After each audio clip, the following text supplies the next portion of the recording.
नमस्कार विद्यार्थी मित्रांनो, तुमच्यासाठी पुन्हा एकदा शॉर्ट ट्रिक्स. पण यावेळेस शॉर्ट ट्रिक्स कशाची?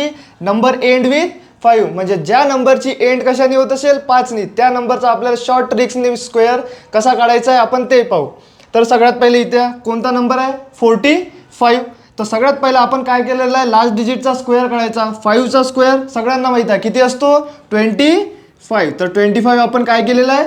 लिहून घेतलं. आता तसंच आपल्याला माहित आहे 4च्या नंतर कोणता नंबर येत असतो? कोणता येत असतो? 4च्या नंतर येतो नंबर 5. तर या दोनमध्ये काय करायचं आपल्याला? मल्टिप्लिकेशन. मग 4 5चा 20. तर त्याच्या समोर नंबर कोणता लिहायचा? 20. म्हणजे कोणता आला? 25. म्हणजे हे वर्ष आपलं चालू आहे. आणि हे स्क्वेअर कशाचा आहे? 45चा. याच पद्धतीने 35चा पण स्क्वेअर काढू शकतो, कारण की याचं पण लास्ट डिजिट कशाने एंड होत आहे? 5नी. तर 5चा स्क्वेअर 25 सगळ्यांनी माहीत आहे. आता सगळ्यांना समजलं 3च्या नंतर कोणता नंबर येणार आहे? 4. तर 3 आणि 4चा मल्टिप्लिकेशन तर सगळ्यांना इथेच असणार. 3 × 4 12. म्हणजे 12 कुठं लिहिणार आपण? 25च्या समोर.